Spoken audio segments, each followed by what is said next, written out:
to live stream the meeting.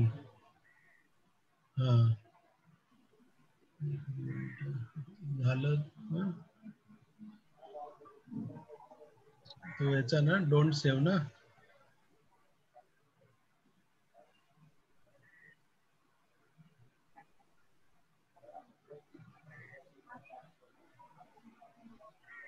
सुनीलने उद्याचा आज आज आज विचारतोय लाईव्ह झालं का, मला दिसत नाही. ते लाईव्हचं हे जे आले रेड बटन त्याच्यावरती क्लिक करायचंय. झालं, सुरू करू दे.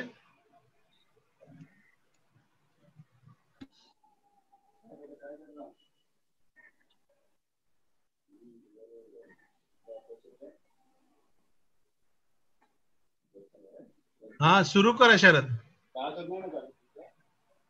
संविधान परिचय वर्गाच्या 5व्या दिवसाच्या आणि शेवटच्या दिवसाच्या सत्रामध्ये आपलं स्वागत आहे. आजचा विषय मूलभूत अधिकार, मूलभूत कर्तव्य, मार्गदर्शन सूत्र असा आहे. काल सावंत सरांनी सांगितल्याप्रमाणे आजचं सत्र आपण 7:30ला बंद करून परत आपली चर्चा करणार होतो, परंतु 15 मिनिटं असंच झाल्यामुळे मला असं वाटतं की 7:45ला बंद होईल. त्यानंतर मग आपल्या प्रतिक्रिया प्रत्येकाने 2-2 मिनिटं बोललं तरी चालेल. तर आपल्या प्रतिक्रिया द्याव्या या सत्राबद्दल, कसं झालं, काय झालं, काय आवडलं, काय नाही आवडलं वगैरे. त्यानंतर मग बाकीची चर्चा करूया. मी सावंत सरांना विनंती करतो की सावंत सरांनी सत्र सुरू करावं.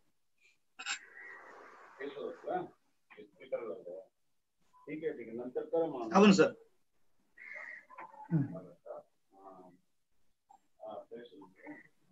आपण सुरू करूया. आजचा विषय जो आहे तो आपल्या घटनेतली मूलभूत अधिकार, कर्तव्य, मूलभूत कर्तव्य आणि मार्गदर्शक सूत्र. आता हे मूलभूत अधिकाराचं जे प्रकरण आहे ते एकूण आधुनिक मामला आहे. म्हणजे एकूण जेव्हा लोकशाही प्रकार सुरू झाला, आधुनिक राज्यव्यवस्था सुरू झाली, घटनेसारख्या बाबींच्या संकल्पना सगळ्या सुरू झाल्या आणि मग त्यावेळेला माणसाचा मूलभूत अधिकार याची चर्चा सुरू झाली. म्हणजे काय बघा की एखाद्या समजा जंगलामध्ये एकटाच माणूस आहे, तर ते एकट्या माणसानं कसं वागावं, काय वागावं हे तोच ठरवणार आहे. त्याला कुणी तिथे काही बंधन घालायला नाही. त्याला जे तिथं वाटेल ते तो करू शकतो, किंवा एकूण निसर्गाची जी काही बंधनं असतील त्यामुळे त्याला हे करू नये ते करू नये असं त्याचा.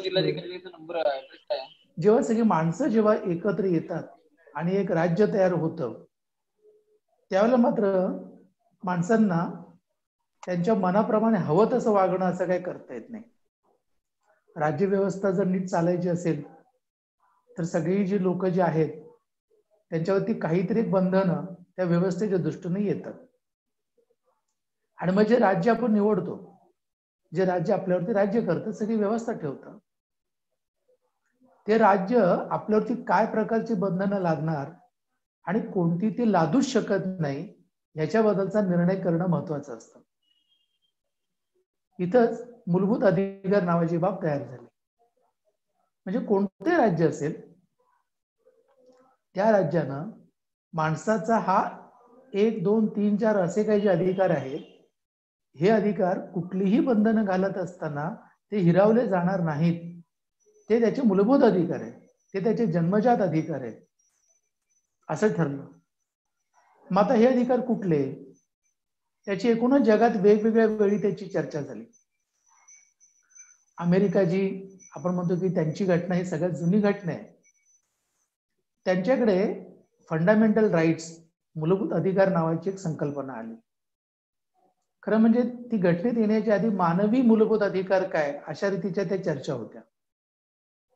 आणि मग या माणसाचा मूलभूत अधिकार काय, आणि मग अमेरिकेच्या घटनेमध्ये फंडामेंटल राईट्स नावाचा एक भाग आला. आपण ही कल्पना तिकडनंच घेतलेली आहे. वेगवेगळ्या कल्पना आपण ज्या देशांच्या विविध घटनांच्या मधून आपण काही काही बाबी ज्या काहीतरी घेतलेल्या आहेत, त्याच्यातला तो हा मूलभूत अधिकारांचा त्याला भाग आहे. मार्गदर्शक सूत्रांचा आणि कर्तव्यांचा असाच आपण वेगवेगळ्या ठिकाणून त्याच्या काही कल्पना आपण घेतल्या. मूळ घटनेच्या मध्ये जेव्हा ती घटना तयार झाली तेव्हा मूलभूत अधिकार आणि मार्गदर्शक सूत्र हे दोनच भाग त्याच्यामध्ये होते. कर्तव्यांचा भाग हा नंतर आलेला आहे. 1976 साली 42वी घटना दुरुस्ती झाली त्यावेळेला, त्याच्या आधी तो नाही. आपण आधी मूलभूत अधिकारांचे एक बघू.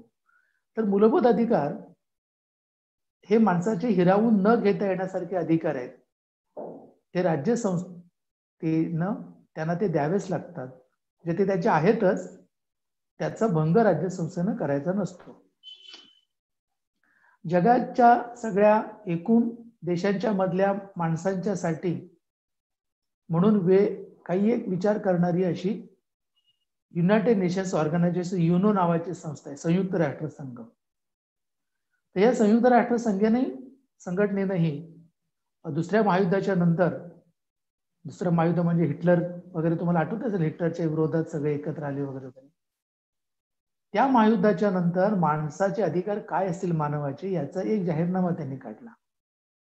हे मानवाचे अधिकार, आणि जगातल्या सगळ्या देशांनी त्या मानवाच्या अधिकारांचं उल्लंघन करता कामा नये असं त्यांच्या राज्यव्यवस्थेच्या नियमावलीत, घटनेत ते नमूद करावं अशी शिफारशी त्यांनी केलेल्या होत्या. आपल्याकडे या मूलभूत अधिकारांची चर्चा ही अगदी प्रारंभापासून आहे. कारण आपला देश परतंत्र होता आणि इंग्रजांच्या विरोधामध्ये लढताना आपण जे काय मागत होतो ते हेच अधिकार मागत होतो की आमच्या प्रत्येक व्यक्तीला हे अधिकार हवेत. सरळ साधं मागत होतो की आम्हाला स्वातंत्र्य पाहिजे, आम्हाला आमचं राज्य, आमचे लोक निवडून देण्याची लोकशाहीचा अधिकार पाहिजे. हे सगळे जे अधिकार आहेत हे मूलभूत अधिकार आहेत, ते आम्ही मागत होतो त्याला. आणि मग त्या अधिकारांचा आणखीन विकास आपण या स्वातंत्र्याच्या चळवळीमध्ये जी काही अधिवेशनं होत होती त्यांच्यामध्ये आपण करत होतो. मी तुम्हाला सुरुवातीला मोतीलाल नेहरूंच्या अध्यक्षतेखाली जो काही रिपोर्ट आला आपल्या देशामधल्या एकूण रचनेबद्दल, पुढे काय असायला पाहिजे याच्याबद्दल 1928 साली, त्याच्यातही हे मूलभूत अधिकार नोंदवलेले आहेत. आणि वेगवेगळ्या वेळी आपण ह्या मूलभूत अधिकारांचा विकास करत गेलो. हे जसं राजकीय स्वातंत्र्याच्या चळवळीत झालं तसं सामाजिक सुधारण्याच्या चळवळीतनंही मुद्दे पुढे यायला लागले. म्हणजे बाबासाहेबांचा 1927 साली जो चौदार तळ्यावरचा जो संघर्ष झाला, तिथे तुम्ही जर आता बघायला गेलं तर बाबासाहेबांच्या पुतळ्याखालीच लिहिलेलं आहे बाबासाहेबांचं त्यावेळेचं विधान. हा काही संघर्ष फक्त पाण्यासाठी नाही आहे, हा मानवी मूलभूत अधिकारांच्या साठीचा संघर्ष आहे. मानवी, फक्त अस्पृश्य नाही. आणि म्हणून अशा रीतीचे सगळे जे मूलभूत अधिकारांबद्दलची जी बाब आहे ती अशी विकसित होत आली. आणि आपण आपल्या घटनेच्या मध्ये मूलभूत अधिकार हे आपल्या जनतेसाठी आपण त्याच्यामध्ये नमूद केले. अर्थात या अधिकारांच्या मध्ये काही अशा काही प्रसंगाने काही त्याच्यावरती बंधने येतील. उदाहरणार्थ, जर आणीबाणी लागू झाली तर या आणीबाणीच्या काळामध्ये या मूलभूत अधिकाराचा संकोच होईल. तर तुमचं भाषण स्वातंत्र्य, तुमचं काही तुम्ही वर्तमानपत्रात लिहितात वगैरे, ह्या सगळ्यावरती काही बंधन येतील. पण तरी त्याच्यामध्ये जगण्याच्या अधिकाराच्या वरचं जे कलम आहे त्याच्यात बदल होणार नाही. अशा आपण काही कलमांच्या बद्दल केलं की यांना मात्र आणीबाणीच्या काळात सुद्धा हे अधिकार हिरावून घेतले जाणार नाही. किंवा त्यात असं पण आहे सगळं की समजा भारतीय नागरिकांच्या साठी काही मूलभूत अधिकार आहेत आणि भारतीय भूमीवरती कोणी परदेशी नागरिक आहे, ते इथे राहतायत, आता या देशाचे नागरिक नाहीत, तरीही त्यांना मूलभूत अधिकार आहेत. म्हणजे कलम 14 असेल, कलम 20, 21 आणि 25 ही जी कलम आहेत, म्हणजे भेदभाव होणार नाही, तुम्हाला जगण्याचा अधिकार तुमच्याकडे हिरावून घेतला जाणार नाही, किंवा तुमच्या धर्माप्रमाणे उपासना करण्याचा तुम्हाला अधिकार असेल, हे या भूमीवरती असणाऱ्या सगळ्यांना अधिकार आहे, मग तिथले नागरिक असोत अथवा नसोत. पण कलम 15-16 ज्याच्यात नोकऱ्यांचा आणि कॉलेजमधल्या प्रवेशाबद्दलचा संबंध आहे, हे अधिकार मात्र भारतीय नागरिकांसाठी असतील त्याला. तर असा फरक सुद्धा त्याच्यात केलेला आहे. पण एक लक्षात घ्या त्याच्यात की फक्त भारतीय नागरिक आहेत आणि म्हणून त्याला मूलभूत अधिकार मिळतील असं नाही. इथं असलेल्या प्रत्येक माणसाला जो या भूमीवरती आहे त्या सगळ्यांचे मानवाचे म्हणून जे अधिकार असल्यामुळे त्यांनाही या ठिकाणी अधिकार मिळतील. काही अधिकार त्यांना मिळणार नाहीत, पण मुख्य अधिकार त्यांनाही असतील त्याच्यात, हे आपण त्याच्यात कबूल केलं. आता दुसरा जो मार्गदर्शक सूत्रांचा जो भाग जो आला तो प्रकार काय आहे, तर घटनेच्या मध्ये आपण निर्मितीची जी प्रक्रिया आपण सांगत होतो त्यावेळेला झालेले वाद त्यांच्याविषयी मी थोडासा उल्लेख केलेला होता की बाबासाहेबांनी घटनेच्या त्या निर्मितीच्या वेळेला त्यांनी एक सूचना मांडली की जमिनींचं आणि उद्योगांचं राष्ट्रीयकरण झालं पाहिजे, पण ते अमान्य झाले. कारण आपल्या घटना समितीमध्ये जरी समाजवाद मांडणारे काही प्रमुख लोक होते तरी आपल्याकडे भांडवलदार होते, जमीनदार होते, त्यांना हा या प्रकारचा समाजवाद अमान्य होता आणि म्हणून ही काही बाब त्या घटनेच्या आपल्या मूलभूत अधिकाऱ्यांच्या मध्ये ती काय आली नाही. मग ती काय केलं गेलं तर ते असं केलं गेलं की ते मार्गदर्शक सूत्र म्हणून काही बनवली गेली, त्याच्यात ते टाकलं गेलं. हे जे बाबासाहेबांचं म्हणणं जे आहे इथल्या संसाधनांची जी काही सगळी उपजीविकेची साधनं आहेत त्यांचं एक न्याय्य वितरण व्हायला पाहिजे वगैरे, तो त्यांनी त्याच्यामध्ये टाकला. मग त्याच्यात मार्गदर्शक सूत्रांच्यात टाकलं म्हणजे काय करायचं ते, तर मार्गदर्शक सूत्रांच्या मध्ये टाकल्यामुळे आता कोणी ते होत नाही म्हणून न्यायालयात नाही जाऊ शकत. म्हणजे मूलभूत अधिकार प्रकार असा आहे की ज्याचं हनन झालं तर तुम्ही डायरेक्ट दाद मागू शकता न्यायालयामध्ये. मार्गदर्शक सूत्रांच्या मध्ये न्यायालयात नाही आपण जाऊ शकत, कर्तव्यांच्या बाबतीत ते नाही जाऊ शकत, सरकारी जाऊ शकत नाही आपल्या विरोधात. आता मार्गदर्शक सूत्रांच्या मध्ये जर न्यायालयात जर जायचं नसेल तर मग त्याचा उपयोग काय, तर वारंवार त्याच्या संविधान सभेमध्ये चर्चा झालेली आहे आणि नंतर सर्वोच्च न्यायालयाने वेगवेगळे निकाल देतानाही या मार्गदर्शक सूत्रांचा आधार घेतलेला आहे. आणि असं त्याच्याबद्दलचा अभिप्राय आहे की सरकारांनी म्हणजे केंद्र आणि राज्य सरकारांनी पुढे कायदा करत असताना मार्गदर्शक सूत्रांबद्दल जरी न्यायालयात कोणी जाऊ शकत नसलं तरी त्या सूत्रांचा वापर करून तुम्ही कायदे तयार करा. आता समजा शिक्षणाबद्दल आहे की काही 6 ते 14 वयोगटातल्या मुलांना शिक्षण मिळावं त्याला. आता हा कायदा नव्हता, ते मार्गदर्शक सूत्रातला भाग होता. नंतर तो कायदा झाला, कायदा झाल्यामुळे आता आपण कोर्टात जाऊ शकतो. पण हा कायदा करत असताना मार्गदर्शक सूत्रांच्या मधल्या त्या सूत्राचा आधार घेतला गेला. तर मार्गदर्शक सूत्र ही गायडिंग प्रिन्सिपल्स आहेत आणि हे गायडिंग म्हणजे तुम्हाला मार्गदर्शक सूत्र कशासाठी, तर तुम्ही जेव्हा लोकांच्या साठीचे जे कायदे करता, धोरणं घेता, वेगवेगळ्या योजना आखता, तेव्हा तुम्ही मार्गदर्शक सूत्रांच्या मध्ये काय म्हटलेलं आहे संविधान सभेतल्या लोकांनी त्याचा तुम्ही विचार करायला पाहिजे, असं त्याच्यात अभिप्रेत आहे. म्हणजे मूलभूत अधिकार हे महत्वाचे आणि त्याच्यावरती कायद्यामध्ये आपल्याला दाद मागता येईल, पण मार्गदर्शक सूत्र हे सगळी सरकार यांच्या दृष्टीने महत्वाची आहे की तुम्ही जनतेच्या साठी ते लक्षात घेऊन पुढच्या काळात कायदे करायचे आहेत. आणि तसे आपल्याकडे काही एका प्रमाणात ते करण्याचा प्रयत्न पण झाला. म्हणजे 20 कलमी कार्यक्रम जेव्हा आणीबाणी एक वाईट गोष्ट झाली जिथनं लोकांचे अधिकार हिरावले गेले आणि त्याच वेळेला त्याच काळात 20 कलमी कार्यक्रम सुद्धा इंदिरा गांधीच्या काळात आला. त्या 20 कलमी कार्यक्रमाच्या वेळेला जमिनींचे अधिकार मिळाले, जमिनींचं फेरवाटप झालं.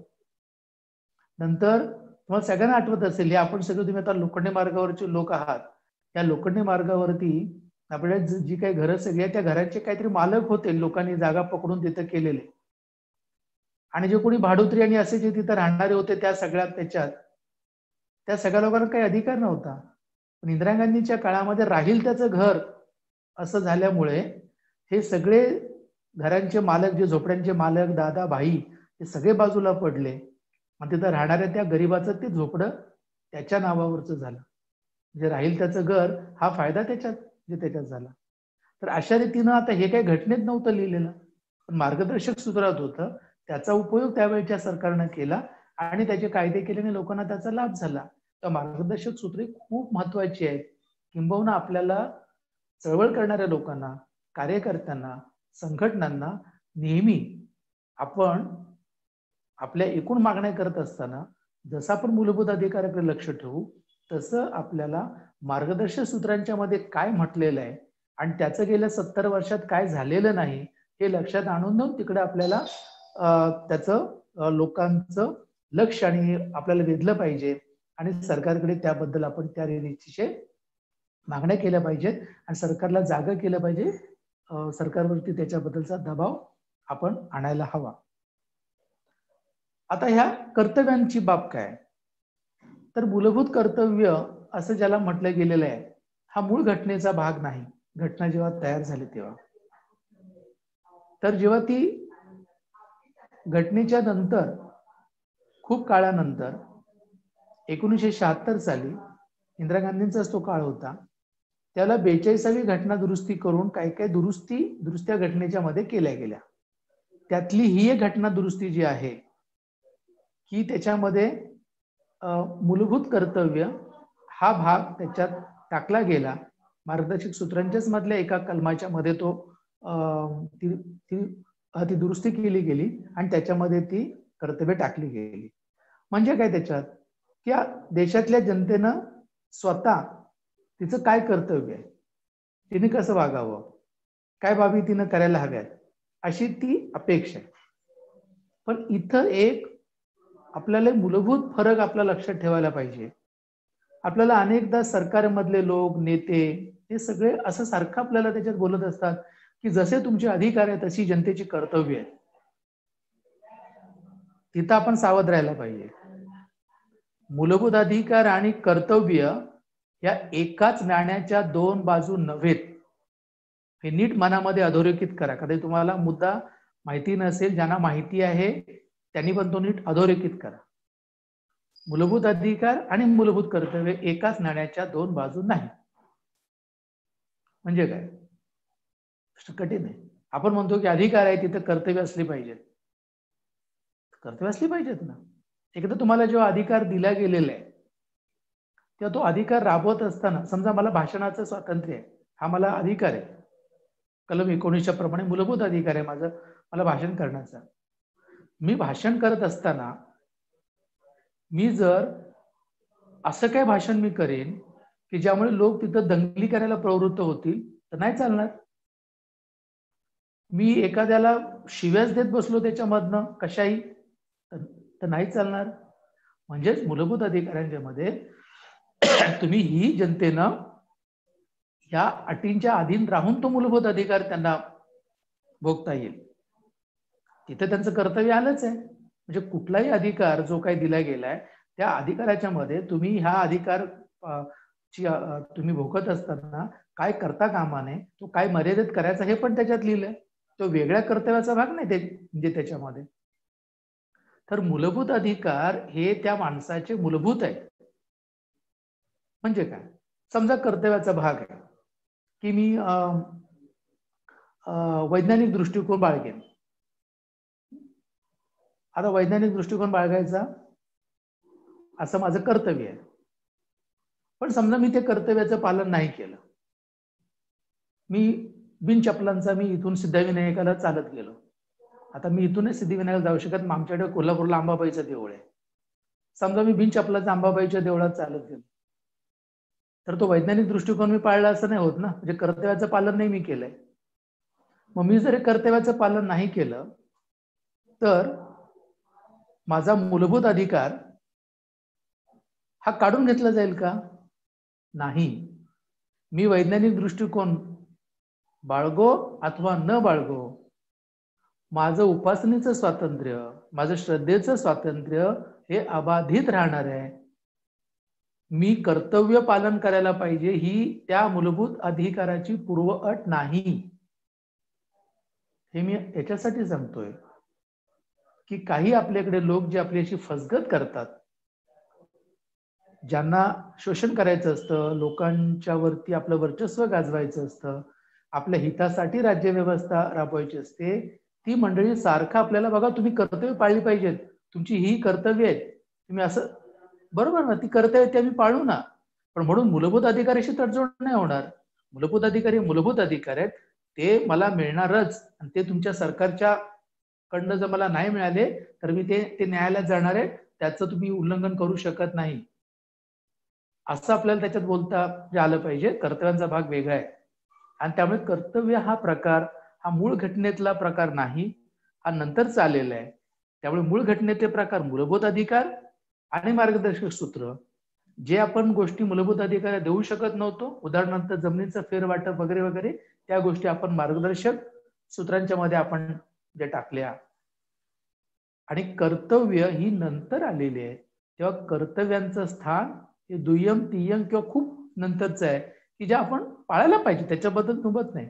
पण कुणी कर्तव्य आणि अधिकाराचं जर एका नाण्याच्या दोन बाजू म्हणायला लागलं तर नाही चालणार. मूलभूत कर्तव्यच महत्वाची, कर्तव्यांचं बघू आपण, कर्तव्य आम्ही नक्की हे करू. हा मुद्दा तुम्ही नीट लक्षात ठेवा.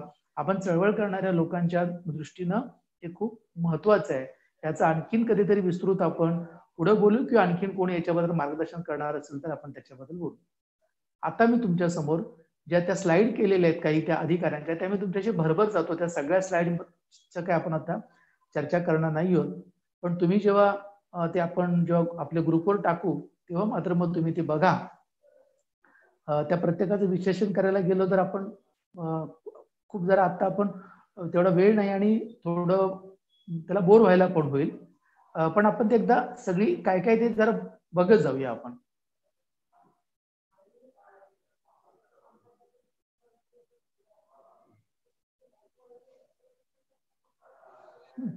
मूलभूत हक्क म्हणजेच अधिकार, मूलभूत अधिकार.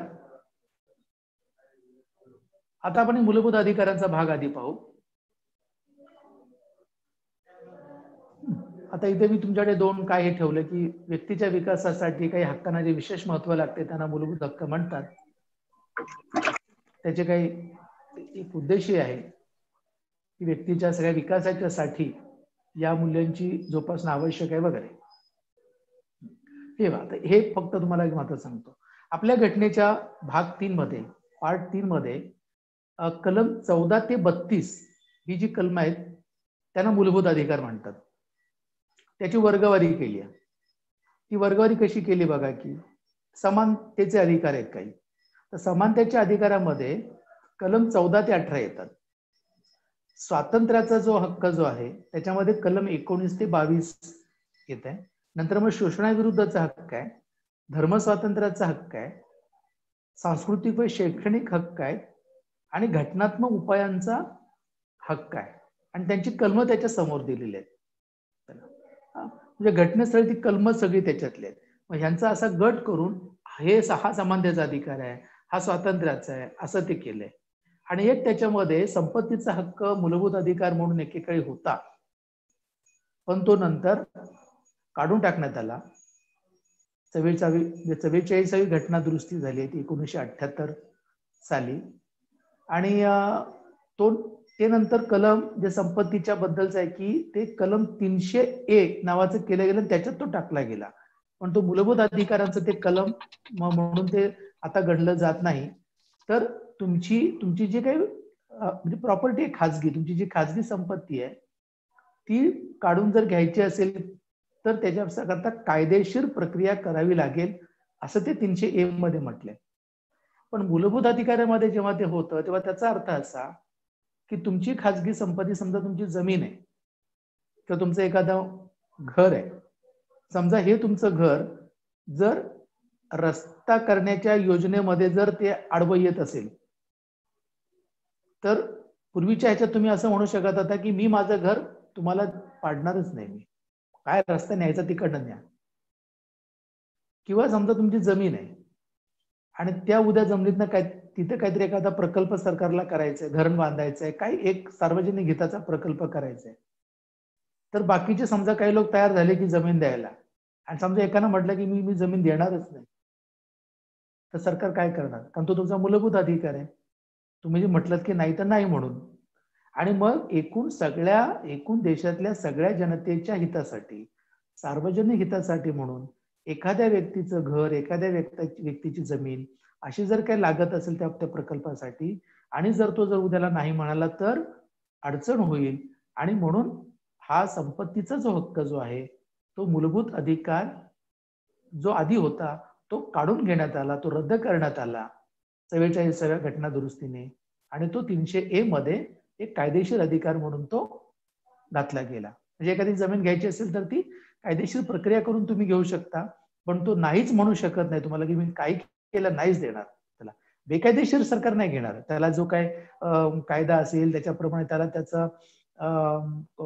त्याचं कॉम्पेन्सेशन, त्याची भरपाई जी द्यायची असेल वगैरे वगैरे हे सगळं त्याच्याबद्दलचं होणार आणि मग ते घेतलं जाईल. पण तो आता मूलभूत अधिकार नाही हे त्याच्यामध्ये आपण लक्षात घेऊया.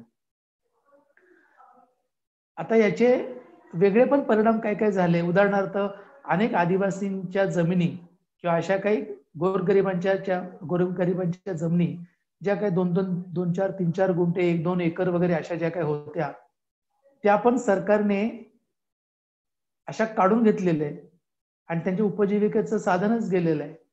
आता अशा वेळेला त्या लोकांची काळजी घेतली गेली नाही हे वास्तव आहे आणि म्हणूनच त्या विरोधात आपल्याला अनेक चळवळी लढल्या आणि त्या लढल्याच्या नंतर त्यांच्याकरता काही वेगळे आपण कायदे काढले. जसे वन हक्क जमिनीचा कायदा आला की वनात राहणाऱ्या ह्या ज्या आदिवासींच्या ज्या काही जमिनी आहेत ज्या ते म्हणजे पारंपरिकपणे ज्या काही कसत होते पण तुम्ही याच्या दृष्टीने ते सगळं काढून घेतले तर ते अधिकार त्यांना मिळण्याच्या दृष्टीनं काय काय कायदे पुढच्या काळात केले गेलेले आहेत. तेव्हा हे सगळी जी प्रक्रिया आहे ही घटना करत असताना सगळ्या गोष्टी लक्षात येतात असं नाही. घटनेच्या नंतर जशी गरज पडेल तसतसे ह्या सगळ्या दुरुस्ती त्याच्यात होत गेलेले. तर हे मूलभूत अधिकारांच्या कलमांचे हे गट तयार केले जे तुमच्या समोर याच्यातले आहेत. तुला संपत्तीचा अधिकार आहे, आता नाहीये. ही मूलभूत अधिकारांची जी वैशिष्ट्य आहे ती इथं नोंदवली. पण मी त्यातली काय काय तुम्हाला मी सांगितले. साडीबाणी त्याच्यामध्ये काही ह्याच्यावरती बंधन येतं. आपण सगळ्याच अधिकारांच्या वरती काही बंधन येत नाही ते हे त्यात आहे. आणि तो अमेरिकेच्या राज्यघटनेचा त्याचा काय संबंध वगैरे सगळं सांगितला. फ्रान्सच्या स्वातंत्र्याची सनद म्हणजे स्वातंत्र्य, समता, बंधुता याचाही प्रभाव आपल्या मूलभूत अधिकारांच्या वरती पडलेला आहे. अशा अनेक गोष्टी आपण इतरांच्या अनेकांना ज्या ज्या चांगल्या आहेत त्या आपण इथे म्हणजे घेतलेल्या आहेत. आता हा समतेच्या अधिकाराचं जी 14 ते 18 कलम आहेत नुसते एक नजर आपण याला टाकूया की कलम 14 जे आहे ते काय म्हणतं की कायद्यासमोर सगळ्यांना समानतेने वागवलं जाईल. कायद्यापुढे सगळे समान. पण मग त्याला काय काय अपवाद सुद्धा केलेले आहेत. आपल्याकडे अपवाद असे आहेत की जे खासदार आणि आमदार आहेत ते जेव्हा विधिमंडळात जेव्हा भाषणं करतात तेव्हा त्यांना काही गोष्टींची मोकळीक दिली आहे की त्यांनी तिथे काही जर अशी विधानं केली तर त्यांच्यावरती कारवाई होत नाही जी इतर सामान्य जनतेवरती होईल. कारण तिथं त्यांनी जनतेच्या हितासाठी जे कायदे करायचे असतात त्यामुळे त्यांना ते एक वेगळं स्वातंत्र्य हे बहाल केले गेलेलं आहे. पण मात्र त्याच्या बाहेर आल्यानंतर जर आमदार जर सभेतनं काय बोलायला लागला तर नाही चाललं. म्हणजे जो विधानसभेचे विधान करेल आणि जाहीर सभेचे विधान करेल बाहेर येऊन तर तेच विधान जर त्याने जाहीर सभेत केलं आणि ते जर कायद्याच्या दृष्टीने गैर असेल तर त्याच्यावरती कारवाई होईल. हा त्याला हे त्याच्याबदले काही त्यांना अपवाद आहेत आणि त्यांना काही विशेष अधिकार दिले गेलेले आहेत. आता कलम 15 आणि 16 जे आहे ते आहे सगळ्यांना धर्म, वंश, जात, लिंग, जन्मस्थान याच्यावरती भेदभाव केला जाणार नाही. हा समतेचा अधिकार आहे. पण उद्या म्हणाल की तुम्ही सगळ्यांनाच म्हणजे तो ब्राह्मण असेल, तो दलित असेल, आदिवासी असेल सगळ्यांचे समान वागलं पाहिजे. म्हणजे ज्या काही नोकऱ्या आहेत त्या सगळ्यांना समान द्या. म्हणजे जो त्याला प्रत्येकाला स्वातंत्र्य आहे की जाऊन तिथं अर्ज करून घेण्याचं.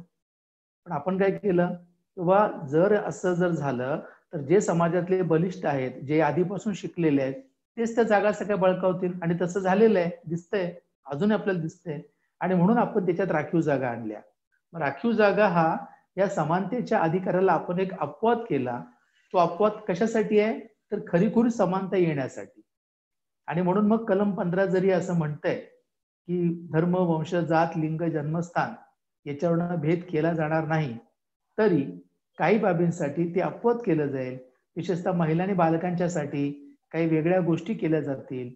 त्याला आरक्षण असेल, त्यांना शिक्षणात काही सवलती दिल्या जातील ते होईल. किंवा काही जातींना, समुदायांना, अनुसूचित जाती जमाती किंवा अन्य काही असे मागासवर्ग आहेत त्यांना शिक्षणाच्या मध्ये राखीव जागा ठेवली जाईल किंवा त्यांना फी माफी किंवा स्कॉलरशिप अशा काही गोष्टी केल्या जातील. असं ह्या कलम 15ला तो अपवाद केलेला आहे. कलम 16 इथे पण ही सरकारी नोकऱ्यांच्या मध्ये जात, धर्म, लिंग, वंश वगैरे ह्याच्यातनं भेद केला जाणार नाही. समानता त्याच्यात असेल. पण तोच आहे की ज्या जाती ह्याच्यामध्ये तुम्हाला मागास तुम्ही राहिलेला त्यांना जर पुढे आणायचं जर झालं तर हा एक सकारात्मक असा जो काही भेदभाव आहे ती करण्याची गरज आहे आणि म्हणून त्यांच्यासाठी राखीव जागा किंवा काही विशेष तरतुदी केल्या जातील असं ते कलम इथे सांगतात. आता ह्या सगळ्या ज्या विशेष तरतुदी आहेत किंवा राखीव जागा आहेत ह्या कायमस्वरूपी नाही. ह्या कधीपर्यंत आहेत तर ही समानता प्रत्यक्षात येण्यासाठी सगळी माणसं एका रेषेवरती येतील, त्यांच्या कुवतीच्या, शिक्षणाच्या, आर्थिक बाबतीत, तेव्हा त्यांना ते अधिकार समानतेनं भोगता येतील. ती अवस्था येईपर्यंत आपल्याला काही अपवाद किंवा काही बाबी, राखीव जागा, सवलती, अशा गोष्टी आपल्याला कराव्या लागतील. आणि म्हणून ह्या मूलभूत अधिकारांची जी कलम आहेत 15-16 या ह्यानं हे अपवाद केले गेलेले आहेत. ही जी सगळ्या ज्या राखीव जागा आता मंडल वगैरे, ओबीसी वगैरे हे सगळं त्याच्यात आहे. मराठा आरक्षण आणि ही जी सगळी आरक्षण मागितली जातात त्यावेळेला ते याच्यातच दुरुस्त्या करतात, ह्याचाच आधार त्यांना घ्यावा लागतो आणि त्याच्यात काय काय गोष्टी त्यांना कराव्या लागतात, त्याच्याशिवाय त्यांना पुढे जाता येत नाही. कलम 17 आणि 18. कलम 17 हे अस्पृश्यता कायद्यानं गुन्हा ठरवले त्याचं ते कलम आहे की या कलम 17 प्रमाणे अस्पृश्यता ही आता नष्ट झालेली आहे आणि कोणत्याही प्रकारे जर अस्पृश्यता कोण पाळत असेल तर त्याच्यावरती कायदेशीर कारवाई होईल असं हे कलम 17 आपल्याला सांगतं. कलम 18 एक असं समज हे आहे की पूर्वी बघा आपल्या इंग्रजांच्या काळात की सर नावाचा किताब असायचा, काय कुठले कुठले वेगवेगळे असे ज्याला हे असतात ना किताब असे ते त्याच्यातले किताब असायचे.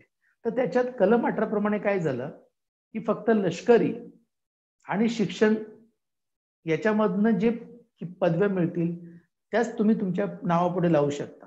म्हणजे उदाहरणार्थ तुम्ही PhD झालात तर तुम्ही डॉक्टर लावू शकता, किंवा तुम्ही वैद्यकीय MBA झाला तर तुम्ही डॉक्टर लावू शकता, किंवा तुम्ही लष्करात आहात तर मग लष्करामधला लेफ्टनंट, कर्नल काय वगैरे वगैरे ह्या तुम्ही लावू शकता.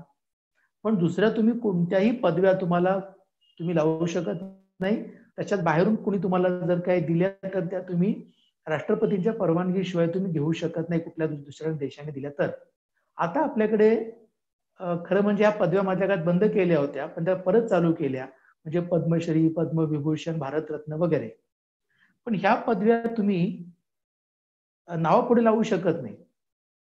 म्हणजे आता समजा बाबासाहेबांना भारतरत्न आहे तर आपण म्हणतो भारतरत्न डॉक्टर बाबासाहेब आंबेडकर, पण डॉक्टर बाबासाहेब आंबेडकरांच्या आधी कायदेशीरदृष्ट्या भारतरत्न लावून नाव नाही लिहित आहेत. आता ते जिवंतच नाहीत. पण समजा आता सचिन तेंडुलकर आहे त्याला भारतरत्न मिळालेलं आहे तर तो असं लावू शकत नाही की भारतरत्न सचिन तेंडुलकर असं नाही लावू शकत. तो नुसतं सचिन तेंडुलकर लावू शकतो, काय श्री आयुष्मान काय असेल तेवढं लावू शकेल त्याला. तर ह्या पदव्या हा तुमचा बहुमान आहे पण ते तुम्ही नावाच्या पुढे ते आधी लावायचे नसतात. हे का आलं तर समानता त्याच्यातनं जाते म्हणून. काही लोक स्वतःच्या नावापुढे लिहून ते जणू कोणतरी फार वेगळे लोक आहेत, म्हणजे हिज होलीनेस, हिज हायनेस वगैरे वगैरे असं नाही. ते तुम्ही बोलताना बोला काय जे काय असेल त्याच्यातलं तुमची, पण ते तुमचं धार्मिक स्वातंत्र्याचा भाग धरा म्हणून काय केलं तर केलं. पण तो आता आपल्याकडे नाही. तो आता आपण आपल्याकडे जरी हे सगळे छत्रपती वगैरे आपल्याकडे अजूनही आहेत ना, सातारचे छत्रपती, काही इकडचे छत्रपती, तर ते छत्रपती लोक म्हणतायत पण त्यांना छत्रपती म्हणून कायदेशीर दृष्ट्या लावायचा अधिकार नाहीये आता त्या याला. तर हे कलम 18 आहे. आता ही समानतेची कलम झाली अधिकाराची. आता जे आहे ते स्वातंत्र्याच्या अधिकाराची कलम ही 19 ते 22 आहे. कलम 19 जे आहे ते स्वातंत्र्य देतात. कुठली स्वातंत्र्य देत आहे तर बघा, भाषणाचं आणि मतप्रदर्शनाचं, की मी भाषण करू शकतो, माझं मत व्यक्त करू शकतो. म्हणजे मी म्हणू शकतो की आरक्षण हे मिळालंच पाहिजे, किंवा आणखीन कोणी म्हणू शकतो की आरक्षण हे मिळताच कामा नये. हे मतप्रदर्शनाचं, भाषणाचं स्वातंत्र्य आहे. किंवा मला सभा भरवता आली पाहिजे शांततापूर्वक आणि शस्त्राशिवाय, म्हणजे शस्त्रयुक्त तलवारी घेऊन नाही मी सभा भरवणार, पण मला सभा संघटित करण्याचा अधिकार आहे, लोकांना एकत्रित करून. संस्था स्थापण्याचा अधिकार आहे. भारताच्या सर्व प्रदेशामध्ये मला मुक्तपणे संचार करण्याचं स्वातंत्र्य आहे. कुठेही मी जाऊ शकतो, मी कुठे राहू शकतो, वास्तव्य करू शकतो. तसंच मी व्यवसाय, रोजगार, व्यापार, धंदा सुद्धा करू शकतो मी देशाच्या वेगवेगळ्या म्हणजे भागांच्या मध्ये. तर हे जे मला ही जी सगळी स्वातंत्र्य जी काय दिलेली आहे कलम 19 प्रमाणे, हा माझा मूलभूत अधिकार आहे. त्यामुळे तुम्ही कंगना राणावतला असं नाही म्हणू शकत की तू आलीस हिमाचल प्रदेश मधनं तेव्हा तू इथं राहता कामा नये, असं नाही म्हणू शकत. हा, तिनं अनधिकृत एखाद्या काही बांधलेलं तर ते तुम्ही तोडू शकता, ते बरोबर आहे त्याला. पण कोणी इथं आलं की इथून मी कुठून जर बिहारला गेलो आणि त्याच्यात गेलो तर मला तिथं कोणी राहू नका असं नाही म्हणणार आहे. हे आपला देश आहे, या देशामध्ये सगळ्यांसाठीची त्याला स्वातंत्र्य आहे. अर्थात याला काही मर्यादा घातल्या गेलेल्या आहेत.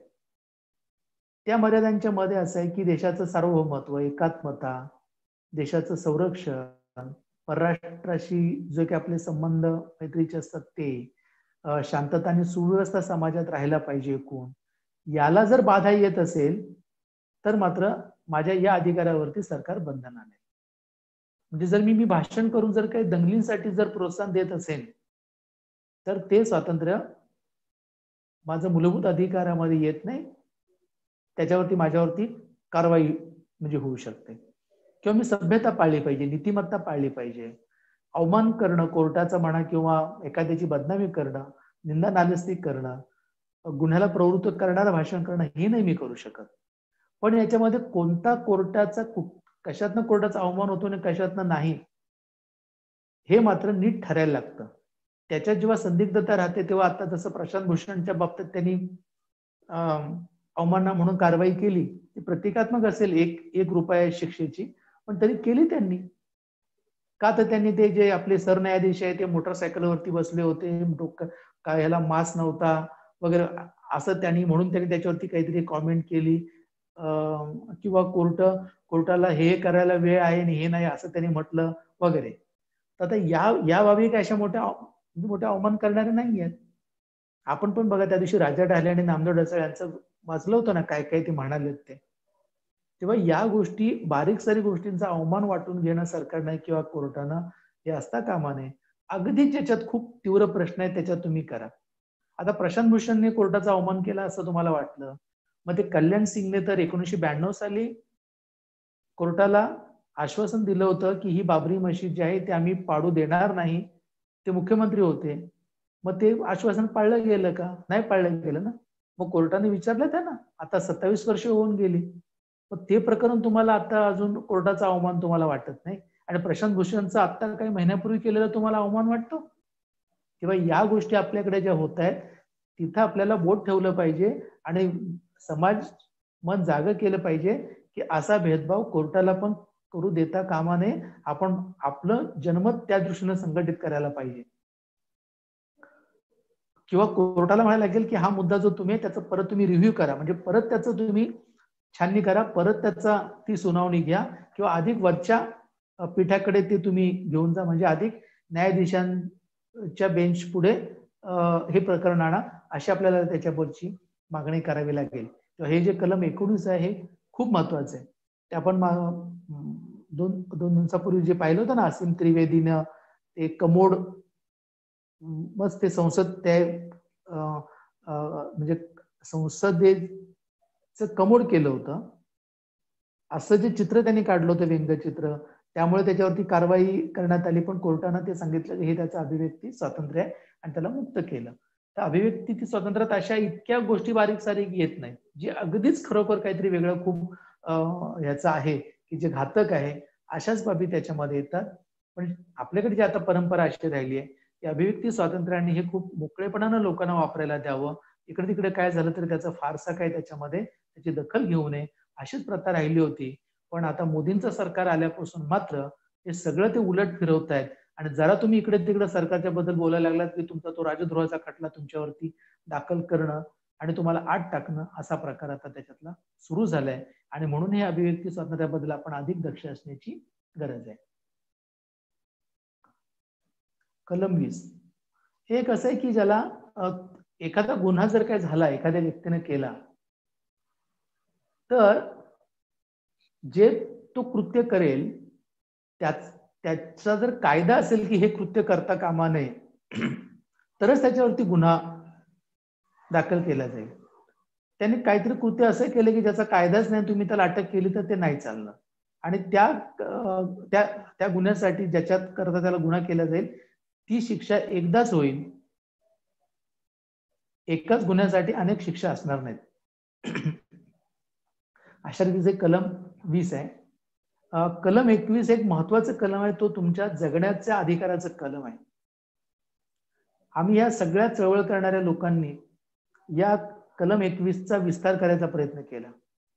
म्हणजे रेशन जे आपल्याला मिळतं ना, रेशनची ही व्यवस्था, त्याच्यामध्ये मी होतो, तुम्हाला माहिती असेल त्यांना.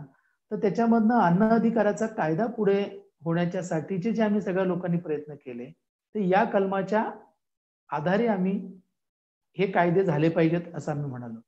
तर या कलमाच्या मध्ये, कारण हे कलम तुमचं जसं जीवित संरक्षण आहे तसं तुमच्या जीवनाला विकसित करण्याच्यासाठी ज्या मूलभूत बाबी असू शकतात, म्हणजे शिक्षण, आरोग्य, स्थानिक सगळ्या सुविधा, ह्या सगळ्या बाबी या जगण्याच्या अधिकारामध्ये आणण्याचा प्रयत्न वेगवेगळ्या चळवळींनी केलेला आहे. आता शिक्षणाचा सुद्धा जो अधिकार आहे तो त्याच्यातच त्याला मिळालेला आहे या कलम 21 मध्ये.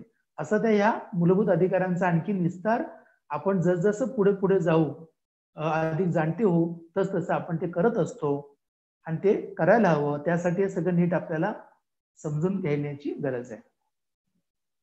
कलम 22 आहे की जर एखाद्याला अटक केली काही कारणानं तर त्याला 24 तासामध्ये कोर्टात उभं केलं पाहिजे आणि त्याला जामीन द्यायचं की नाही ते कोर्ट निर्णय घेईल.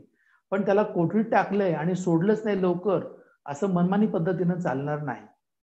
जामीन हा त्या माणसाचा अधिकार असतो. तो कारण सांगून कोर्टाला नाकारता येतो की ह्याच्यासाठी अजून तुला आतमध्ये ठेवावं लागेल त्याला. आणि मॅजिस्ट्रेटच्या हुकमाशिवाय व्यक्तीला 24 तासापेक्षा अधिक आतमध्ये ठेवता येत नाही. पण काही प्रसंगांच्या मध्ये ज्याला प्रतिबंधक अटक असते, म्हणजे तुम्हाला हा माणूस समजा बाहेर आला तर गडबड करणार आहे आणि म्हणून त्याला आतमध्ये ठेवायचा, तो 3 महिन्यापेक्षा जास्त त्याला ठेवता येत नाही. त्याच्याकरता एक सल्लागार मंडळ आहे, त्याच्या सल्ल्यानं मात्र मग ही वाढवता येते. पण हे सरकार आताचं जे आहे त्यांनी याच्यात काही धरबंद ठेवलेला नाही. अख्खा त्या काश्मीर मधल्या सगळ्या नेत्यांना आणि काही प्रमुख त्यातल्या लोकांना किंवा पत्रकारांना पण त्यांनी जे अटकेत टाकलं ते वर्ष झालं तरी त्यातल्या काय अनेकांना अजून त्यांनी सोडलेलं नाही. आता हे कुठल्या तुम्ही याच्या खाली केलं त्यांना कोणीच विचारणार आता नाहीये. आणि कोर्टामध्ये काश्मीरची केस आहे, वर्ष झालं तरी कोर्टाला सुनावणी करायला वेळ नाही. आणि प्रशांत भूषणचं मात्र त्यांनी तातडीनं घेतलं. हे जे फरक सरकार जे करतंय ते आपण लक्षात घ्यायला पाहिजे. म्हणजे मराठा आरक्षणाला स्थगिती ताबडतोब दिली ते ह्या काँग्रेस राष्ट्रवादी सेनेच्या सरकारचं आहे म्हणून. आणि जे भाजप सरकारनं जे काही केलेलं आहे आर्थिक आरक्षण, त्याला मात्र कोर्टानं पुढची सुनावणी होईपर्यंत स्थगिती ती दिलेली नाहीये. हा फरक का असं आता विचारलं जात आहे. म्हणजे मराठा आरक्षण असलं पाहिजे की नसलं पाहिजे ह्या चर्चा वेगळ्या, त्या आपण केलेल्या सुद्धा आहेत. पण हा फरक तुम्ही जो काय करताय तेव्हा आम्हाला कोर्टाच्या बद्दल सुद्धा जे आता सगळं सुरू आहे ते तेवढंसं नीट चाललंय असं वाटत नाही किंवा आम्हाला त्याच्याबद्दल संशय यायला लागलेला आहे. आता हे कोर्टाच्या बद्दल अशी भाषा वापरणं म्हणजे जणू अवमान कोर्टाचा होऊ शकतो अशी आताची स्थिती आहे.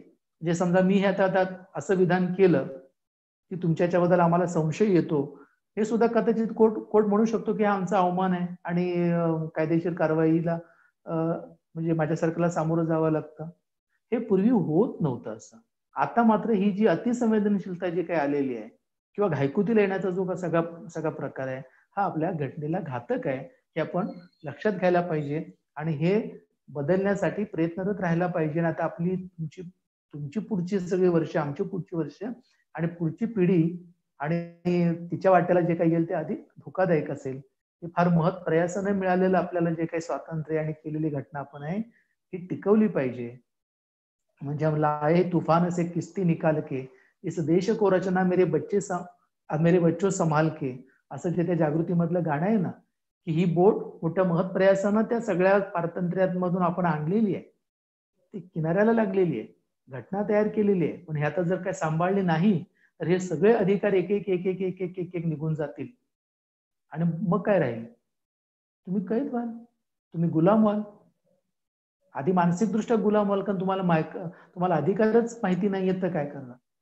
म्हणून आपल्याला घटना समजून घेणं खूप गरजेचं आहे. आता शोषणाविरुद्धचा हक्क जो आहे तो याच्यामध्ये असं आहे की ट्रॅफिकिंग नाही, म्हणजे माणसांचा व्यापार केला तर याच्यात कधी कधी लहान मुलांनाही या लैंगिक व्यवसायामध्ये त्यांना मुलांना असं करून ते त्याच्यात आणतात. हे चुकीचं आहे त्याच्यात. म्हणजे हे याला पूर्णपणानं मनाई आहे, हे करता येणार नाही. जर केलं तर त्याच्यावरती गुन्हे दाखल होतील, त्यांच्यावरती कारवाई होणार आहे. वेठबिगारी अजून आपल्याकडे आपल्याकडे वेठबिगारी चालायची की कधीतरी त्या आदिवासीनं कर्ज काढले मालकाकडनं गडी असताना, आणि म्हणून त्याला पुढच्या काही पिढ्या त्याच्याकडे कामाला राहायचं आणि ते कर्ज फिटत नाही म्हणून 24 तास त्याच्याकडे काम करायचं. याला म्हणतात वेठबिगारी. त्याच्याबद्दलची आंदोलन झालेली आहेत आणि मग त्याच्याबद्दलचे कायदे झाले की अशी वेठबिगारी करता येणार नाही. नंतर बालकांना, लहान मुलांना कामावरती ठेवता येणार नाही, 14 वर्ष वयाच्या खालच्या मुलांना. अशा रीतीचे ही कलम आहेत. हा त्यांचा मूलभूत अधिकार आहे.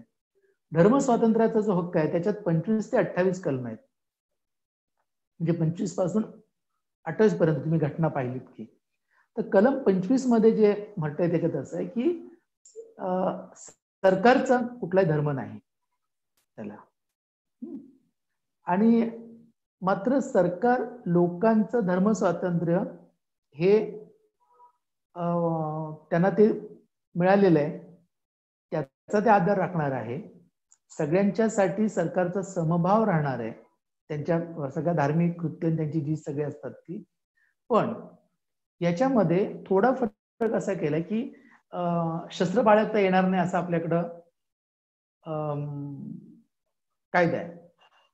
पण मग असं आहे की माझ्या धर्मात शस्त्र बाळगायचं आहे. उदाहरणार्थ शिखांच्या मध्ये कृपाण ते ठेवतात, छोटस ना खंजिरासारखं ते लावतात. ते त्यांचं एक प्रतीक आहे त्यांच्या धर्माच्या दृष्टीनं. मग त्याचं काय करायचं? तर आपल्याकडे असं त्याच्यात धरलंय की कृपाण धारण करणं जे काय आहे, हे जे शिखांच्या धर्माचे तत्व असल्यामुळे ते त्याच्यातून वगळले गेले. त्यांना तो अधिकार त्यांनी ठेवलेला आहे. असं आपण धर्माच्या मध्ये काही प्रकारचे भेदभाव त्याच्याबद्दलचे केलेले आहेत की तुम्ही शस्त्र बाळगायचं नाही त्यामुळे कृपाण पण ठेवायचं नाही, असं काय आपण त्याच्याबद्दलचं केलेलं नाही. तेव्हा असे जे काही सगळे जे बदल आहेत ते आपण त्याच्यामध्ये ते केले. त्याच्यात आणखी स्पष्टीकरणात मी खूप जात नाही. कलम 26 असं आहे की आम्ही एकत्र येऊन धार्मिक संस्था काढू शकतो, मी प्रचार प्रसार त्याच्याबद्दलचा करू शकतो, मी आमच्या संस्थेसाठी त्या बुद्धविहारासाठी मी जमीन घेऊ शकतो, मी देवळासाठी काही एक जमीन घेऊ शकतो. चला, हा अधिकार आम्हाला आहे. तसंच आता मला धर्माच्या संवर्धनाच्या साठी मी देणगी देऊ शकेल मला जसं वाटतं तसं, पण कुठली संस्था माझ्यावरती जबरदस्ती करू शकत नाही की तू हिंदू आहेस म्हणून तू एवढा कर दे, किंवा तू बौद्ध आहेस म्हणजे तू एवढे पैसे द्यायलाच पाहिजे, अशी जबरदस्ती करू शकत नाही. असे कोणती कर त्या संस्थेला लोकांच्या वरती त्यांच्या धर्माच्या सुद्धा लोकांवर लादता येत नाही. ते त्यांनी खुशीने देणगी स्वरूपात दिले तर ते त्यांनी घ्यायचे असतात. धार्मिक शिक्षण हे आपल्याला सर्वसाधारण संस्थांच्या मध्ये करता येत नाही, पण ज्या धार्मिक अशा ज्या काही संस्था असतील अल्पसंख्याक आणि याच्यात, त्यांना मात्र तिथं ते करता येईल. पण जर ते सरकारी अनुदान जर काही घेत असतील तर त्यांना तिथं कुठल्याही प्रकारे तिथं सहभागी त्या संस्थेमध्ये, त्या शाळेमध्ये, त्या कॉलेजमध्ये येणाऱ्या बिगर म्हणजे अन्य धर्मी यावरती जबरदस्ती करता येणार नाही. म्हणजे समजा असं धरा की एखादं ख्रिश्चन मिशनरींची एखादी शाळा आहे आणि त्याच्यामध्ये मी प्रवेश जर काही घेतला, त्याला सरकारी अनुदान आहे, तर त्या शाळेमध्ये मी ख्रिश्चन कुठल्या तरी सणाच्या दृष्टीने मी त्यातला आदर ठेवेल, पण मला ती प्रार्थना म्हणायला किंवा चर्चमध्ये जाऊन मला काही तिथं उभं राहायला मला ते सक्ती करू शकत नाहीत. हे या कलमात आलंय. सांस्कृतिक शैक्षणिक जे काही अधिकार आहेत त्याच्याप्रमाणे आम्ही अल्पसंख्य जर असू तर आमची जी काही भाषा आहे, लिपी आहे, अल्पसंख्य वेगवेगळ्या प्रकारे असू शकतात, हे लक्षात घ्या. म्हणजे आपल्याकडे हिंदी भाषा ही देशामध्ये मोठ्या प्रमाणात बोलली जाते, म्हणजे 40% लोकांची ती भाषा आहे. पण महाराष्ट्रामध्ये हिंदी भाषा अल्पसंख्य लोकांची आहे आणि म्हणून हिंदी भाषिकांची आपल्याकडे काही शाळा आहेत बघा, त्या अल्पसंख्य या सदरामध्ये त्या उघडल्या गेलेल्या आहेत. त्यावेळेला भाषा, लिपी आणि संस्कृती यांचं रक्षण करण्यासाठी अशा अल्पसंख्याकांना त्यांच्या शाळा किंवा असं त्यांना करण्याचा अधिकार आहे. याच्यात अजून मला जात नाही. हा, माझे जर काही मूलभूत अधिकार जर काही डावले जात असतील तर मी त्याच्याकरता कोर्टात जाण्याचा मला अधिकार आहे. म्हणजे आता हेबियस कॉर्पस आहे की मला हे अधिकार आहेत, पण हे माझं सरकारच माझ्याकडनं हिरावून घेत आहे, मला ते अटक करत आहे, तर त्याच्या विरोधामध्ये मी कोर्टामध्ये मी जाऊ शकतो माझ्या या मूलभूत अधिकारांच्या रक्षणाच्यासाठी. आता मार्गदर्शक सूत्र आपण एक भराभर बघून पुढे. मार्गदर्शक जी काही सूत्र आहेत त्याची जी काही कलम आहेत ती 36 पासून पुढे आहेत, ती 51 पर्यंत त्याला. आता या सगळ्या कलमांच्या मध्ये काय काय त्याला, तर बघा आता ते कलम, मी सगळ्याच कलमांच्या बद्दल तुमच्याशी आता इथे मी नाही म्हणजे बोलणार नाहीये. आता इथं बघा कलम 38 आहे की राज्यात शक्य होईल तितक्या परिणामकारक सामाजिक, आर्थिक व राजकीय न्यायाद्वारे राष्ट्रीय जीवनाच्या सर्व घटकांमध्ये प्रेरणा निर्माण करेल आणि त्यांचं वगैरे वगैरे जतन करून लोक कल्याणाचे संवर्धन करण्यासाठी प्रयत्नत राहील त्याला. म्हणजे हे सगळे न्याय जे मूलभूत अधिकाऱ्यांमध्ये जे काही राहिले होते ते करण्याच्या दृष्टीने सरकार इकडे प्रयत्न करेल. आता इथे बघा कलम 38 मध्ये कलम 2 कसं आहे की व्यक्तीमध्येच नव्हे तर निरनिराळ्या क्षेत्रामध्ये राहणाऱ्या किंवा निरनिराळ्या व्यवसायामध्ये गुंतलेल्या लोकसमूहामध्ये देखील उत्पन्नाच्या बाबतीत असलेली विषमता किमान पातळीवर आणण्यासाठी, म्हणजे ती विषमता कमी करण्यासाठी सरकार प्रयत्न करेल. पण आज ही पराकोटीची वाढत चाललेली आहे. म्हणजे त्यावेळेला पंडित जवाहरलाल नेहरूंनी पंतप्रधान असताना असं म्हटलं होतं की खालचा पगार आणि सगळ्यात मोठा पगार याच्यामध्ये, आता मी ते 20 पट की 40 पट विसरलो, की इतक्या पटीपेक्षा जास्त पटींचा फरक असता कामा नये.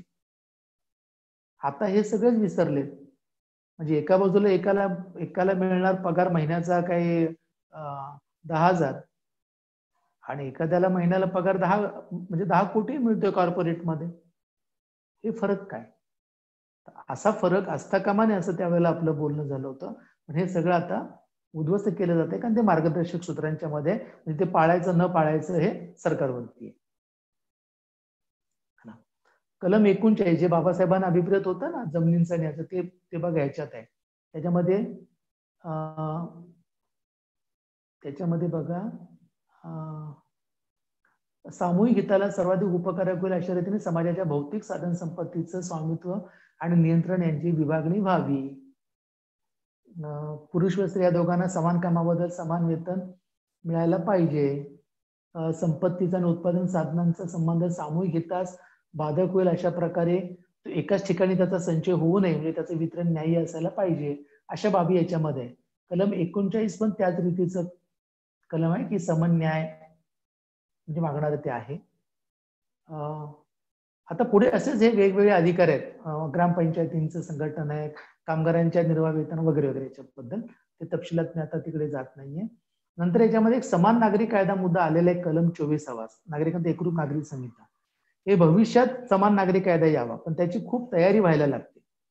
म्हणजे उदाहरणार्थ धार्मिक जे काही आपल्याकडे बाबी आहेत त्यामुळे जे त्यांचे वैयक्तिक कायदे जे आहेत लग्न आणि वारसा हक्काचे, त्याच्यात काही काही बदल होत सगळ्यांसाठी एक प्रकारे येणं असं ते व्हायला हवं.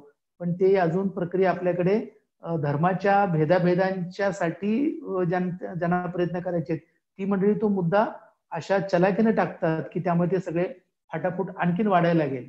तर तसं न होता ती एक प्रक्रिया नीट समजूतदारपणे समाजाचं जागरण करत करत पुढे गेलं पाहिजे आणि त्या गोष्टी एक झाल्या पाहिजे. उदाहरणार्थ समजा लग्नाच्या बद्दलचे तर नियम सगळ्यांचे एक एक झाले पाहिजे, त्याच्यात काय प्रश्न येतोय? धर्माची आस्था कोणती बाळगायची गोष्ट वेगळी, पण लग्नामध्ये ते धर्म कशाला पाहिजे?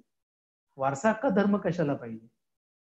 मुला मुलीत संपत्तीचं वाटप करताना तिथे धर्म कशासाठी पाहिजे? ह्या गोष्टी आपण चर्चेतनं पुढे पुढे जाण्याची गरज आहे आणि ते एक आपल्या पुढे आव्हान आहे.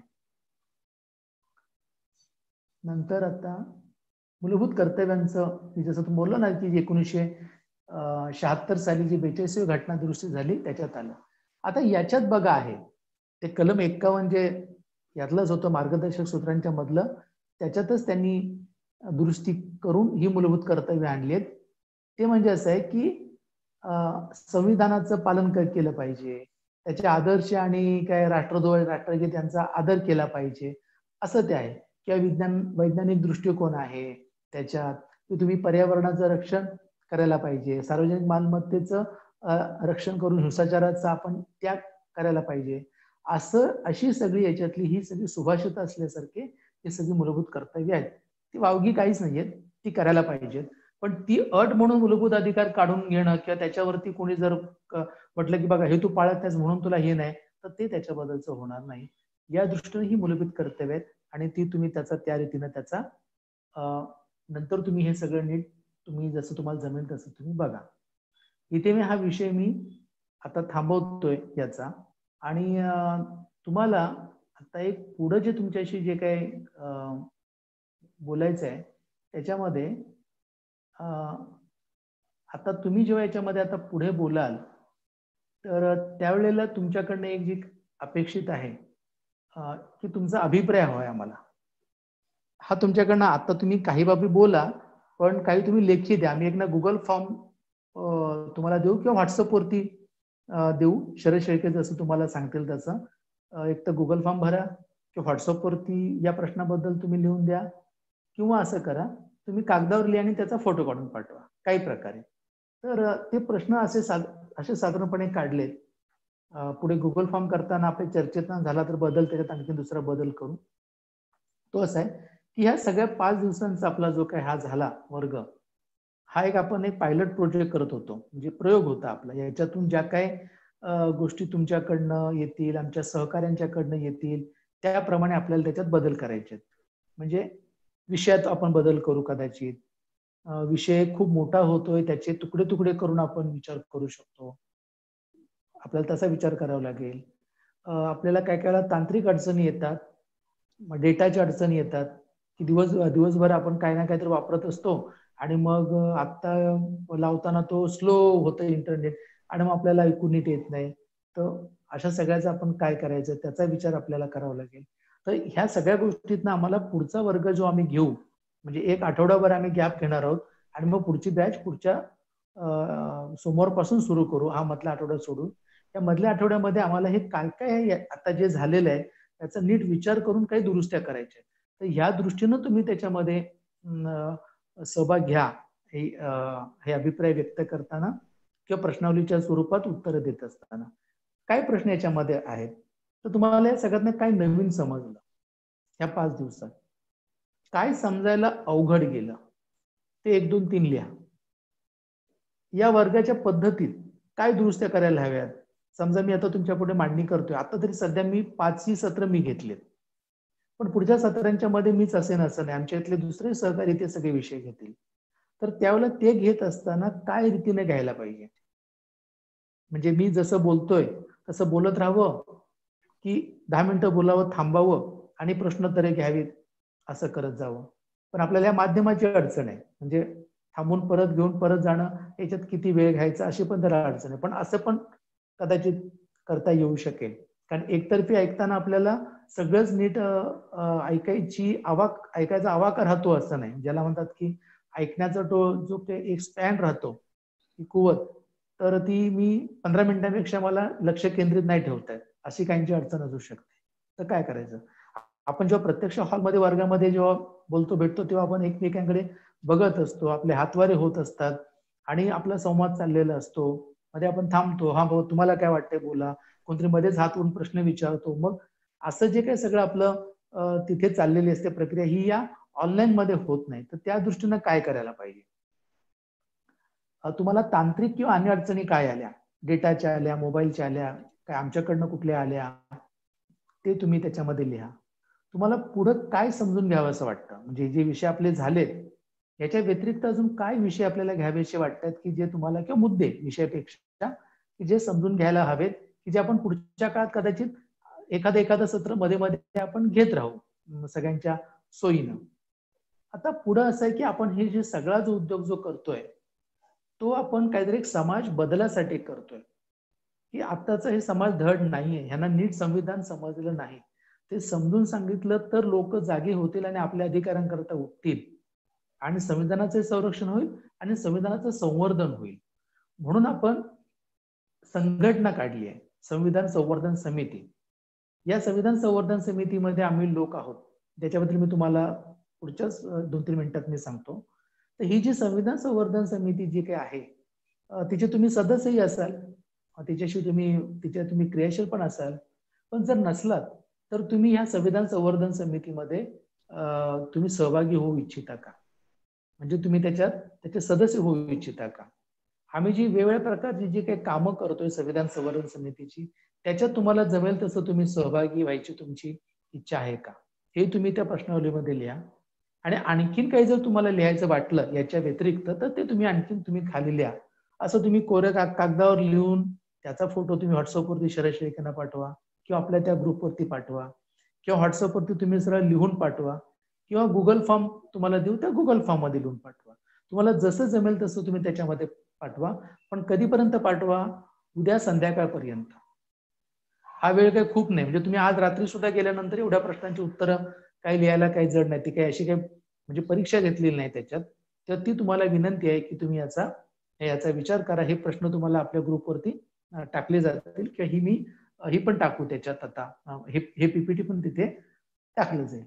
आता तुम्हाला संविधान संवर्धन समितीबद्दल एक थोडंसं सांगतो आणि मग शरद शेळकेंच्याकडे मी सूत्र सोपवतो पुढची जी आहेत. तर संविधान संवर्धन समिती ही जी काही संघटना आहे ही काही एक रजिस्टर्ड संघटना नाहीये. हा एक अनेक संघटनांच्या मध्ये असलेले लोक, चळवळ करणारे लोक, त्यांनी हा आपला एक मंच केलेला आहे. कदाचित पुढे त्याचं रजिस्ट्रेशन करू, पण आता तसा नाहीये. वेगवेगळ्या संघटनांचे लोक आपापल्या परीनं त्यांच्या संघटनांची कामं करतायत. मी कुठल्या वेगळ्या संघटनांशी संबंधित आहे, शरद शेळके कुठल्या संबंधित, प्रागतिकशी आहेत, अमुक आहेत, अशा वेगळ्या संघटनांशी संबंधित लोक आहेत. संजय लोखंडे प्रथमशी आहेत, मुमताज शेख कोरूशी आहेत, बाळास बाडांगळे कुठल्या अजून एखाद्या संस्थेशी आहेत किंवा पक्षाशी आहेत. असे वेगवेगळ्या पक्षांशी संबंधित सुद्धा लोक आपल्यामध्ये सगळे आहेत. या सगळ्या लोकांनी एकत्र का आले? तर आम्हाला असं वाटतं की संविधान धोक्यात आहे आणि त्याचं रक्षण झालं पाहिजे.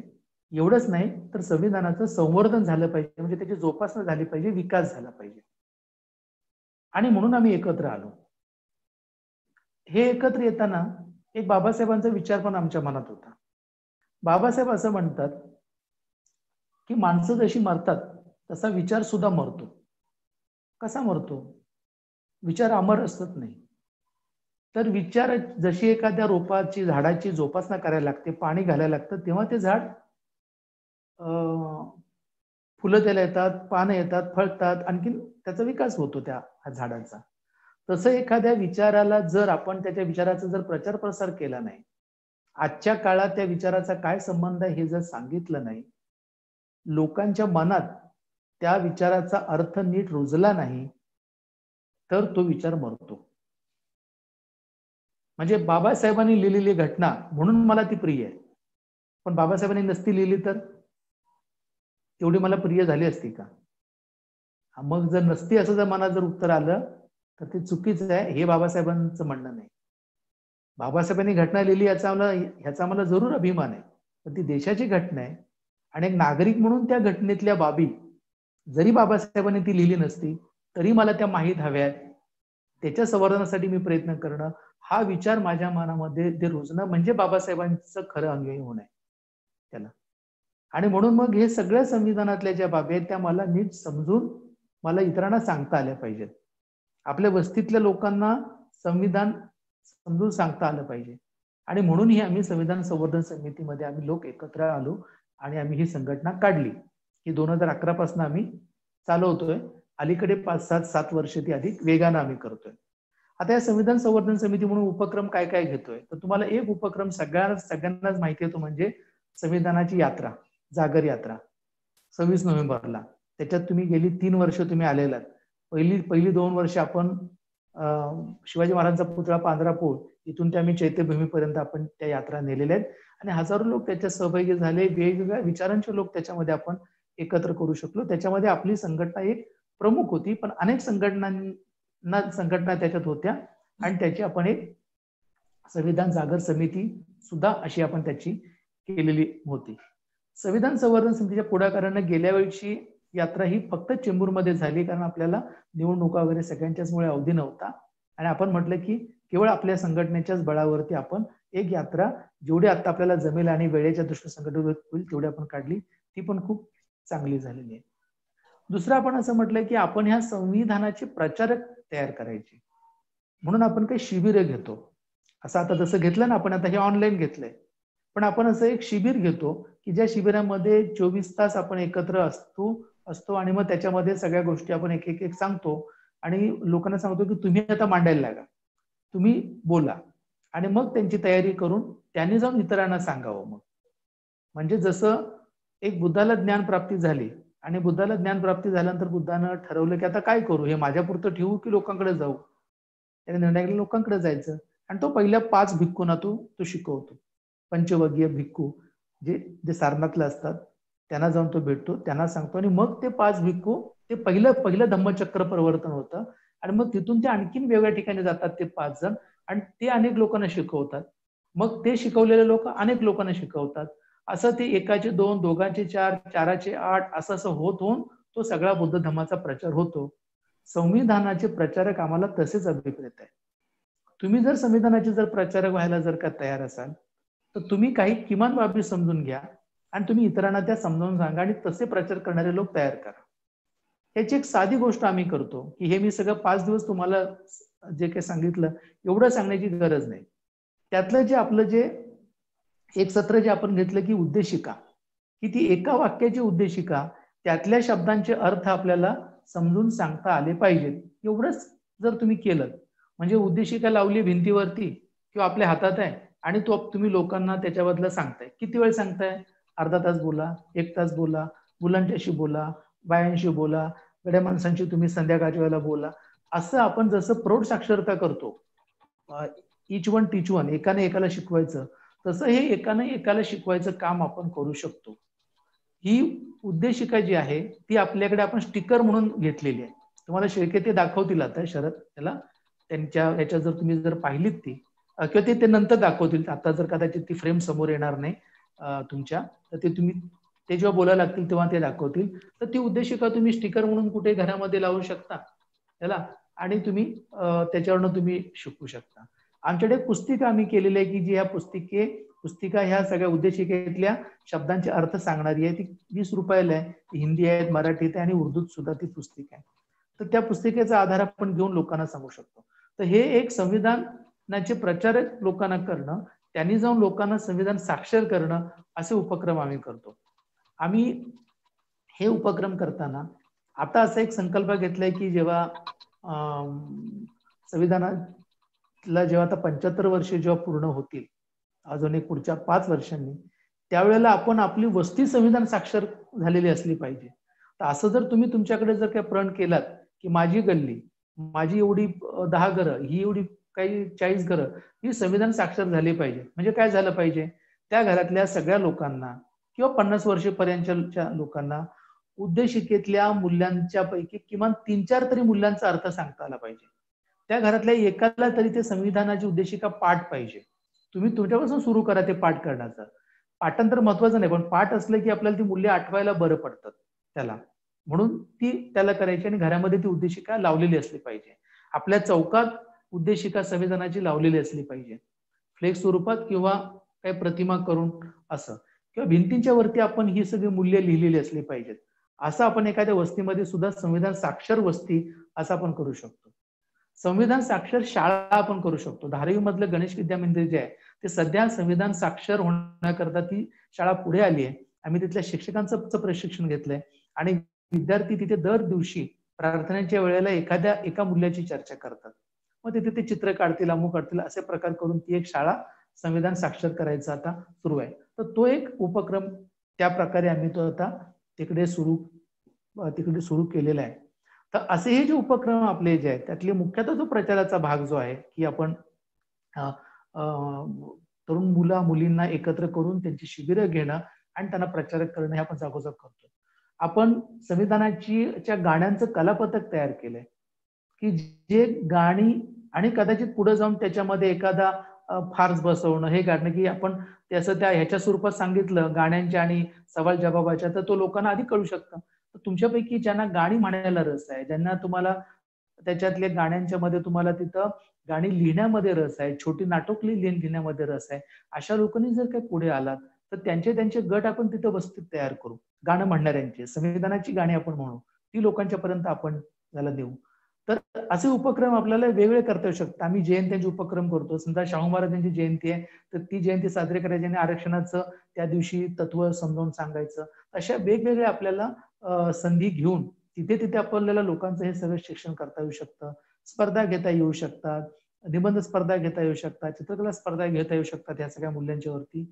आणि हे तुमच्या पुढे थोडंसं मांडलं, पण तुम्ही जर विचार करायला लागलात की काय काय करता येईल तर ते तुम्हाला ते विचार करता येईल. तुम्ही जिथं असाल तिथे करता येईल. नोकरी करत असाल, नोकरीच्या ठिकाणी तुम्ही संविधान प्रचारक म्हणून तुम्ही काहीतरी प्रचार करू शकता. तुम्ही जिथे कुठे शाळेत असाल तिथे करू शकाल, वस्तीत असाल तिथे कराल, बचत गटांच्या मध्ये तुम्ही करू शकता. जसं जेवढं जमेल तेवढं आपण त्याच्यामध्ये आपण त्याच्यात ते करू शकतो. आणि एकमेकांशी संपर्क जर आपण ठेवला तर कुठं अडलं तर आपण फोन करू शकतो. तुम्ही माझ्याशी डायरेक्ट बोलू शकता. एखाद्या संकल्पनेबद्दल एखादा मुद्दा जर तुम्हाला तिथे अडचणीचा वाटला तर तुम्ही सोडू शकतो असं नाही, पण मी अजून माहिती काढून तुम्हाला देऊ शकतो. तुम्हाला काही संघटनात्मक कामांच्या विषयी अडचण आली तर तुम्ही शरद शेळकेंशी संपर्क करू शकता. तुम्हाला कधी जर काही तांत्रिक बाबींचं सहाय्य घ्यायचं तुम्ही संजय लोखंडेंशी करू शकता. तुम्हाला जर कधी गाण्यांच्या बद्दल असेल तर तुम्ही वळाचे बाडांगळे आहेत, आमच्या वैशालीताई जगताप आहेत, लक्ष्मण साहेब, अशी जी मंडळी, हिरामन खंडागळे आहेत, ही सगळी कालिदास रोटे वगैरे सगळी त्याच्यातनं संविधानाचं कलापथक करणारे लोक आहेत, त्यांच्याशी तुम्ही करू शकता. मोहन सोनवणे त्या ललूभाई कंपाऊंडच्या इकडे आहेत, त्यांच्याशी तुम्ही त्याबद्दलचे संपर्क करू शकता जर त्या भागात असेल तर. गाण्यांच्या याच्यात काय करू शकता ते. तेव्हा ही सगळी जी मंडळी जी आहेत ती नोकरी धंदा करून या सगळ्या कामात असलेली लोक आहेत. हे कोणी पूर्णवेळ कार्यकर्ते नाहीत. आपापलं सगळं त्याच्याबद्दलची संसाधनं जी काय आहेत ती देऊन ती सगळे कामं करतायत, नोकरी धंदा सगळ्यांनी करून. तेव्हा आम्हाला त्याच्यात एक आर्थिक सहाय्याची पण गरज लागते ह्या सगळ्या कामासाठी. आता हे बोलताना काही खर्च नाहीये ज्याचा त्याचा, पण जेव्हा प्रत्यक्ष जेव्हा आपण शिबिर घेतो तेव्हा जाण्या येण्याचा खर्च लागतो. समजा काय त्याचं सर्टिफिकेट जर वाटायचं असेल तर सर्टिफिकेटच्या काहीतरी याचा प्रश्न तयार होतो की छापण्याचा काहीतरी खर्च येतो, यात्रा काढताना वगैरे येतो.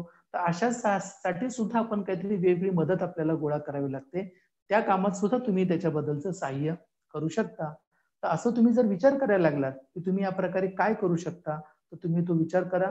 कोणावरती सक्ती नाहीये, सदस्य व्हायची सक्ती नाही, संघटनेचं काम करण्याची सक्ती नाही, पण जर संविधानाचं संवर्धन आणि जर ते वाचायचं असेल तर आपल्याला आपापल्या परीनं थोडं ना थोडं ते क्रियाशील व्हायलाच पाहिजे. कोण अधिक होईल, कोणी कमी होईल, पण संबंध मात्र सातत्यानं ठेवायला पाहिजे. हे मात्र खूप आवश्यक आहे. त्याचा तुम्ही सगळ्यांनी म्हणजे विचार करा. आणि जर तुम्ही याच्यामध्ये जर अधिक ज्यांना ज्या ज्या प्रकारे याच्यामध्ये सहभाग घ्यायचा असेल ते तुम्ही शरद शेळकेंशी त्या प्रकारे तुम्ही संपर्क साधा. त्या मूल्यांकनाच्या फॉर्म मध्ये सुद्धा तुम्ही त्याच्याबद्दलचं लिहा. आणि आपले हे जे आता सुरू झालेला आपला जो काही संपर्क आहे हा पुढे आपण चालू ठेवू. कधीपर्यंत तर जोपर्यंत संविधान साक्षर समाज होत नाही तिथपर्यंत आपल्याला हे सगळं करण्याची गरज आहे. या 5 दिवसांच्या या सगळ्या वर्गामध्ये तुम्ही अगदी तटून सगळेजण जे अजूनपर्यंत टिकून राहिलेले आहात. आम्ही हा प्रयोग फार कमी लोकांच्यातच केला होता मुद्दामून, म्हणजे खूप लोकांची यायची तयारी होती, वेगवेगळ्या विभागातल्या लोकांची यायची तयारी होती, पण आम्ही म्हटलं की या पहिल्या सगळ्या टप्प्यांच्या मध्ये आपल्याशी संबंधित लोक, आपल्या वस्त्यामधले लोक जे आपल्याशी नेहमीचे जोडलेले ते हवेत आणि कमी संख्येत पाहिजेत, 10-15 एवढ्याच संख्येत की ज्यामुळे आपल्याला ते सोयीचं होईल जरा बोलणं आणि चर्चा करणं, अशी त्याच्याबद्दलची त्याला अपेक्षा होती. तेव्हा तुम्ही सगळ्यांनी जो काही सहभाग दिला तुम्हाला मनपूर्वक धन्यवाद. आमच्या सगळ्या सहकार्याने जे सगळं काही तयारी तांत्रिक ते अनुप वगैरे तर ते सगळं युट्यूबवरती टाका, हे टाका, हे संजयचे सहकारी आहेत प्रथम मधले, संजय लोखंडे वगैरे ही सगळीची मंडळी. कोणाचा उल्लेख करण्याचं काय कारण नाही, कारण आम्ही सगळे एक टीम म्हणून सगळेच त्याच्यामध्ये वेगळ्या प्रकारे आम्ही त्याच्यात असतो. तेव्हा सर्वांना मनपूर्वक धन्यवाद. मी आता थांबतो आणि शरद शेळकेंच्या हाती पुढची सूत्र देतो. त्यांनी पुढं आता हे पुढचा कार्यक्रम जो काय आहे तो त्यांनी समारोपाचा त्यांनी करावा. धन्यवाद.